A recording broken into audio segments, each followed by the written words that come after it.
స్నేహితులారా, ఈ సమయాన్ని బట్టి దేవునికి వందనాలు తెలియజేస్తున్నాను. ప్రేమపూర్వకముగా మిమ్మల్ని అందరినీ వాక్య ధ్యానంలోనికి ఆహ్వానిస్తూ ఉన్నాను. యెహోవా వలన బలము అనే ఆలోచనను మీతో కూడా పంచుకోవడానికి ఇష్టపడుతూ ఉన్నాను కనుక దేవుని యొక్క వాక్యమును మీరు ముగింపు వరకు ఆలకించాలని, మీ కుటుంబ సభ్యులతోనూ తోటి విశ్వాసులతోనూ ఈ వీడియో షేర్ చేసుకోవాలని, మీ ప్రార్థన మనవులు ఎట్టివైనను కామెంట్స్ రూపంలో కానీ ఫోన్ కాల్ ద్వారా కానీ తెలియజేయండి. నమ్మకంగా మీ కొరకు ప్రార్థిస్తాము. ఈ వీడియో మీ ఆధ్యాత్మిక జీవితంలో ఉపయోగకరంగా ఉంది అని మీకు అనిపిస్తే దయచేసి ఈ ఛానల్ను సబ్స్క్రైబ్ చేసుకునవలసినదిగా మనవి చేస్తూ ఉన్నాను. లేఖనము సమూయేలు మొదటి గ్రంథము 2వ అధ్యాయము 1వ వచనము. యెహోవా వలన నాకు బలము కలిగెను. స్నేహితులారా, మన జీవితాలలో అనేక సందర్భములందు మనము బలహీన పరిస్థితులను, బలహీనతలను, వెనుకబడిన పరిస్థితులను, పడిపోయిన పరిస్థితులను అనుభవించేటటువంటి వారంగా ఉంటాం. ఎవరిదో ఒకరి సహాయము లేకుండా, ఎవరిదో ఒకరి ప్రోత్సాహము, ఎవరిదో ఒకరి సహాయము లేకుండా ఆ వెనుకబడిన పరిస్థితులలో నుండి, పడిపోయిన పరిస్థితులలో నుండి ముందుకు సాగలేము. ఎవరైనా ఒకరు తమ హస్తమును చేయుతగా మనకు అందించి లేవనెత్తినప్పుడు వారి సహాయం వలన, వారు అందించిన ప్రోత్సాహము, బలము వలన ఆ పడిపోయిన పరిస్థితులలో నుండి మనము లేచి ముందుకు సాగేటటువంటి వారంగా ఉంటాం.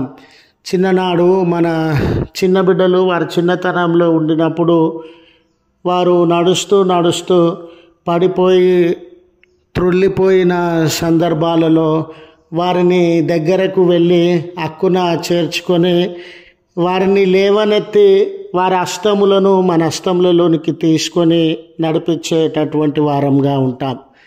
అదే రీతిగా జీవితంలో స్నేహితులారా, ఈ దినము మనము వెనుకబడిన పరిస్థితులలో ఉండవచ్చు, పడిపోయిన పరిస్థితులలో ఉండవచ్చు, లేదా అవమానింపబడిన పరిస్థితులలో ఉండవచ్చు, త్రోసివేయబడిన పరిస్థితులలో ఉండవచ్చు.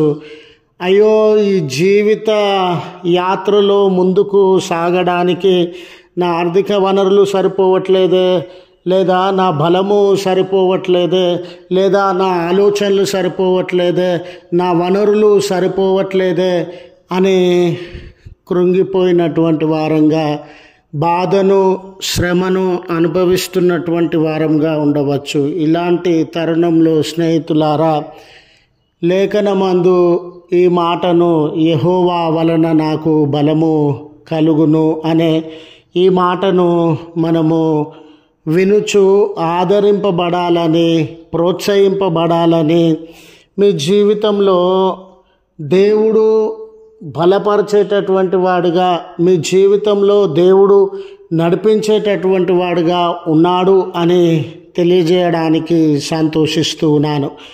ఈ చదవబడిన లేఖన భాగము హన్నా పలుకుతూ ఉన్నట్లుగా మనము గమనించగలుగుతాం. హన్నా ఎల్కానా యొక్క సతీమణిగా ఉండిందండి. చాలా భయం కలిగినదిగా, భక్తి కలిగినదిగా, దేవుని మీద ఆధారపడేటటువంటిదిగా, దేవుణ్ణి ప్రార్థించేటటువంటిదిగా ఈ స్త్రీ తన జీవితంలో దేవుని వైపు చూస్తూ తన భారాన్ని, తన చింతను, తన బలహీనతను ఆయనకు అప్పగించుకొనుచు ఉన్నట్లుగా మనము గమనించగలము. వారికి సంతానము లేనందున ఈ రోజుల్లో అయితే మనము చాలా పాజిటివ్గా సంతానము లేని విషయాన్ని కొంతవరకు జీర్ణించుకునే పరిస్థితులు సామాజికంగా ఉండవచ్చు. కానీ ఈ వేల సంవత్సరాల క్రితము సంతానము లేకపోవడం అనేది ఆమెను చాలా కృంగదీసినటువంటి సందర్భము, చాలా అవమానానికి, చింతకు, వెలివేతకి గురి చేసినటువంటి సందర్భము.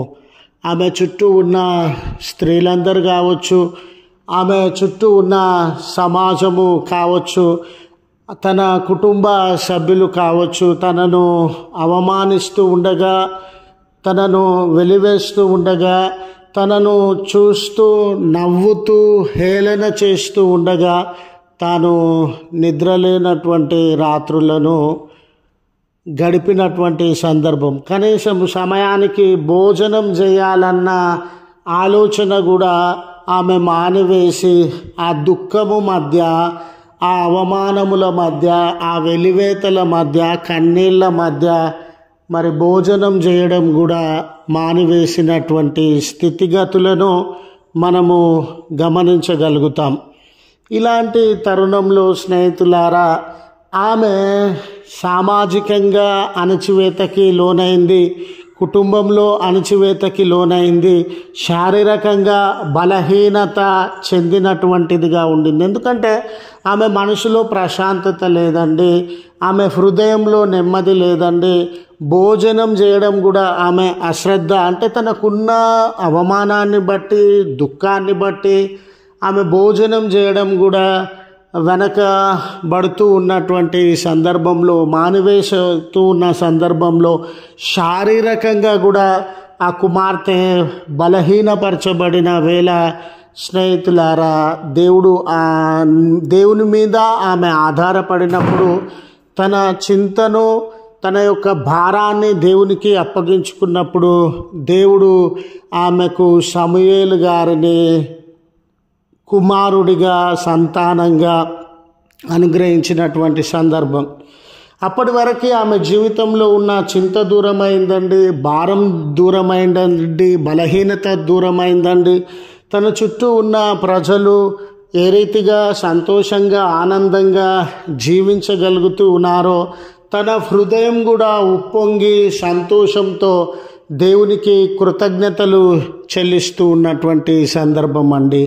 ఈ మాటలో ఉన్న భావాన్ని గమనించినప్పుడు, ఒకప్పుడు నేను బలహీనురాలునిగా ఉంటేనే, ఒకప్పుడు అందరి చేత తిట్టబడినటువంటి దాననుగా, అందరి చేత నవ్వులు హేళన చేయబడినటువంటి దాననుగా, నిద్రలేని రాత్రులను, భోజనము చేయనటువంటి పరిస్థితులను, మానసికమైనటువంటి వేదన, శరీరపరమైనటువంటి కృంగుబాటు అనుభవించినటువంటి దాననుగా ఉంటేనే, ఆ బలహీన స్థితిలో బయటికి రావడానికి, ఆ కొరతలో నుండి బయటకు రావడానికి, ఆ కన్నీళ్ళు, అవమానంలో నుండి బయటకు రావడానికి దేవుడే నాకు బలమును అనుగ్రహించి, నా జీవితంలో గొప్ప కార్యాన్ని జరిగించి ఆయన నన్ను బలపరిచినాడు అనే సాక్ష్యాన్ని ఆ కుమార్తె తెలియజేస్తూ ఉంది.